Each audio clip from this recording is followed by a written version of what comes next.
I was waiting for the sun to come up, and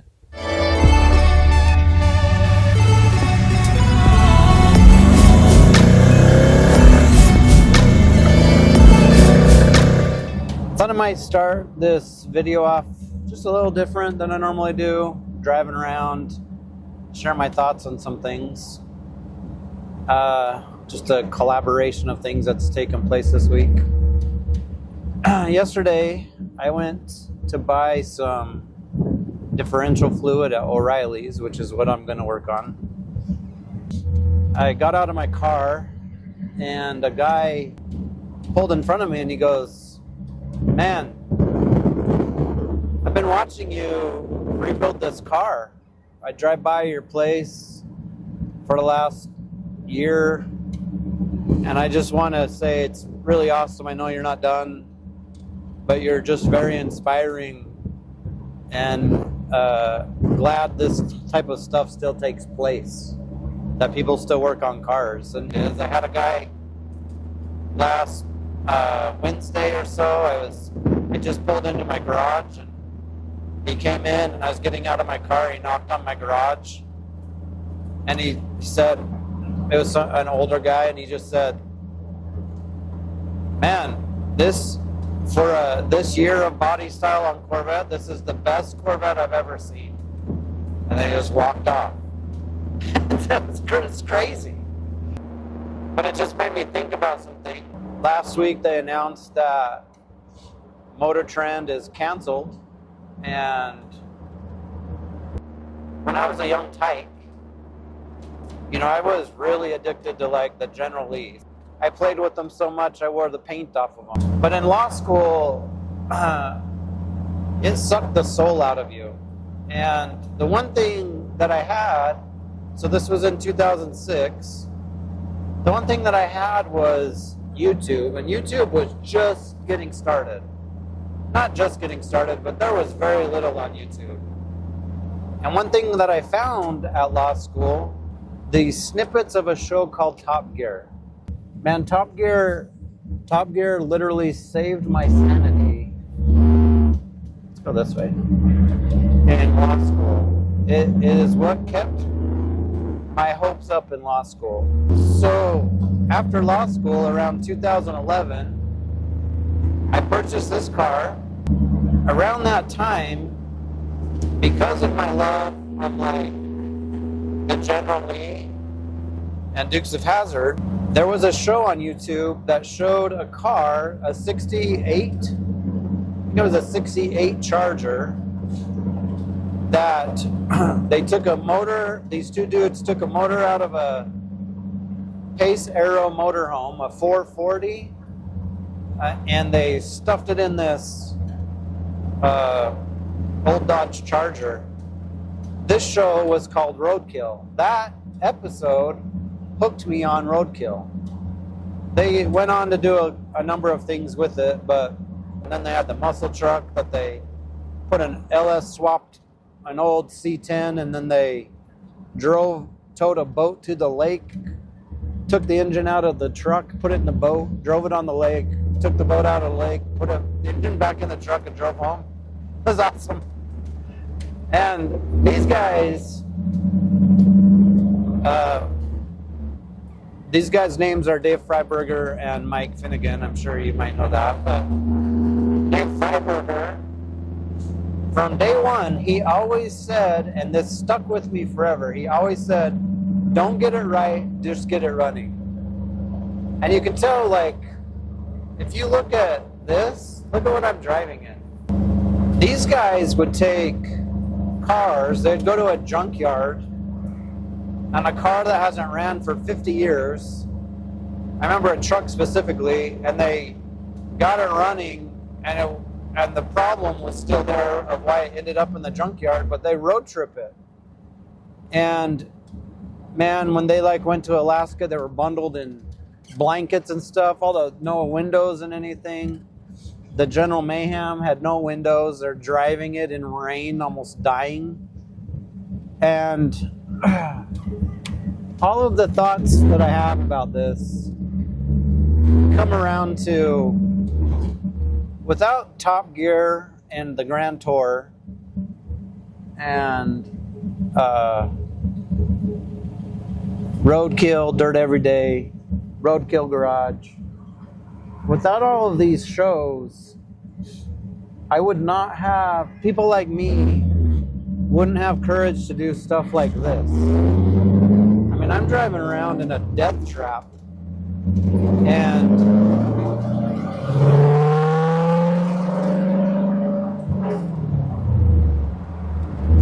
when you first start driving around in a car like this, it's terrifying. I have now put 1,000 miles on this car. Their drive shaft's right there. Could take my leg out at any moment. But I'm okay with it. And I'm okay with it not being perfect right now. I know eventually I'll get there, but you go to work, man, you go to work and your job sucks life out of you, law school sucks life out of you, responsibilities suck life out of you, and you have these shows that boost you up and give you courage, and you can't afford much. People like me can't afford much, but you can throw money at stuff every so often and make a really fun hobby out of this. Just kind of have on my mind right now, like, man, I'm really grateful for Roadkill, and the world is just changing where Roadkill can't exist. Like in August, they canceled the Grand Tour, they canceled Top Gear, and then just this week they canceled Roadkill. I just thought I'd say something about it.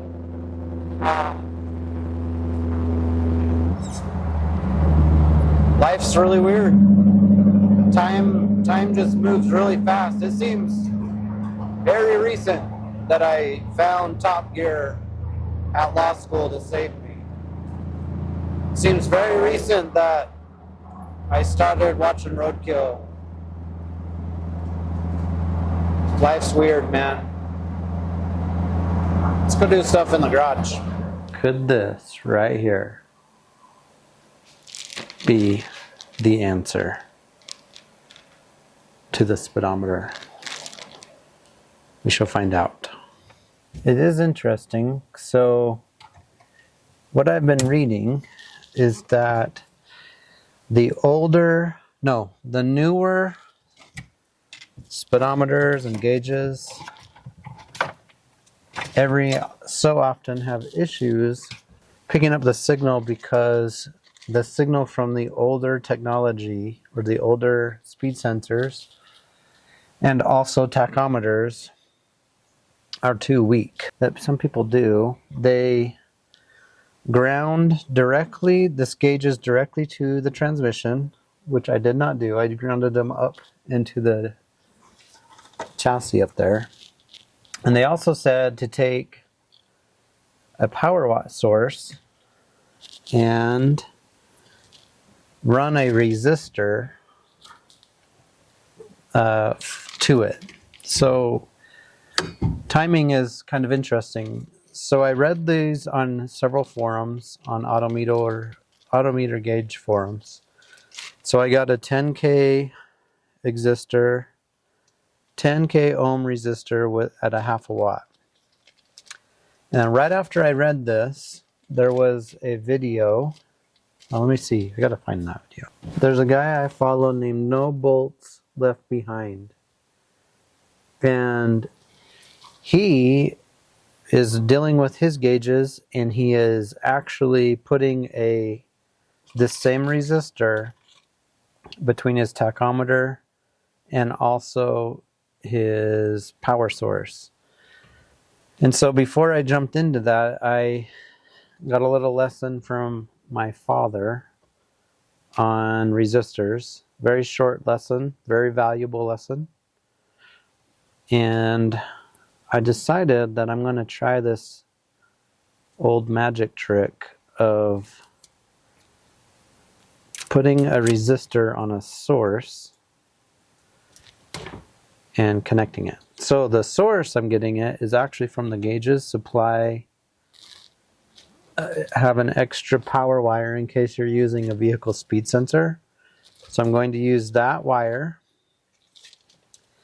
And I'm going to tap it into the vehicle speed output right there. And then I'm going to test it and see if I either ruin my gauges, ruin my computer,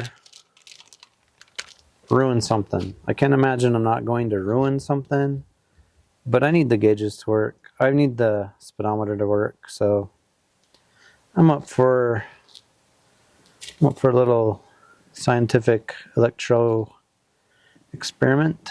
I don't know, like, when I am finished with this little science project, not sure what to do on like covering this to make sure it doesn't ground out on something, or, you know, but we're not there yet. I don't even know if it's going to work. The way the forums were talking about them is it's a pull up resistor to pull up the signal. We'll see about that. We'll see about how much it pulls up.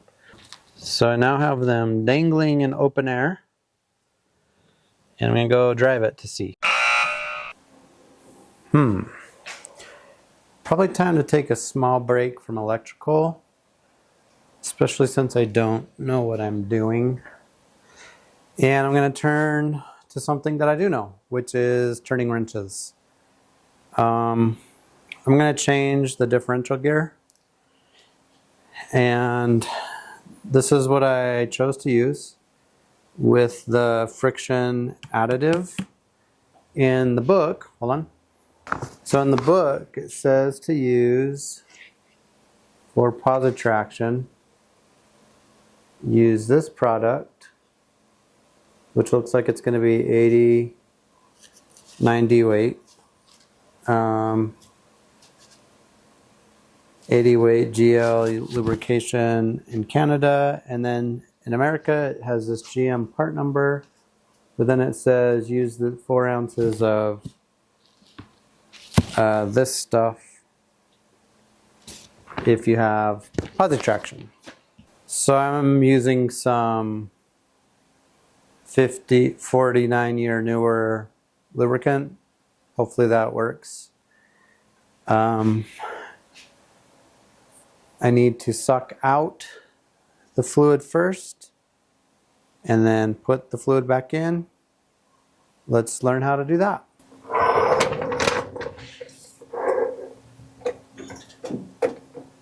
Why am I jacking it up? No, I don't need to jack it up. Come on, man. So this is the little mistress we're dealing with right there. Still has the tab on it. I think that's supposed to be red to say used lip slip limiter. Not 3/4, not 11/16, but it is a 5/8. Oh my gosh. And it is not tight. Wasn't very tight. I bet that smells like sweet death. It does. Yep, it does. Okay. I have a sucker outer thing, but I don't know.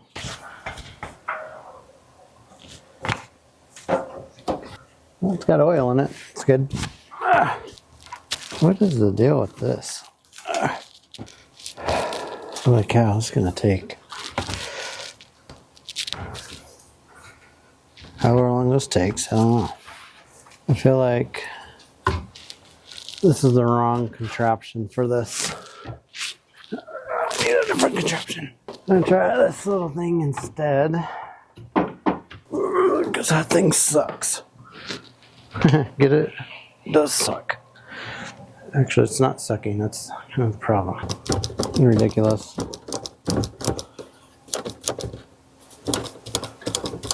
I'm about to have the biggest forearms of all of mankind. We're just getting a feeder in till it all feeds out.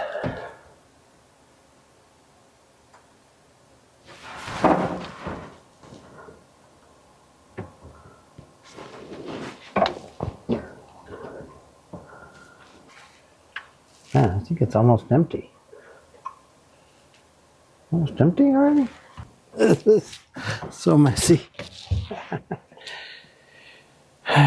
Okay.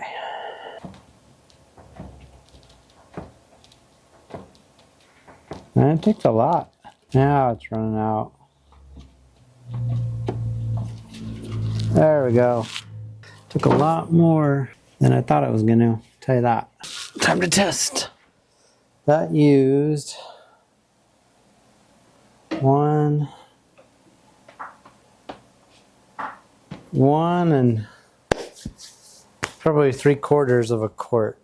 So almost 2 quarts. If you're doing that, need to go test it.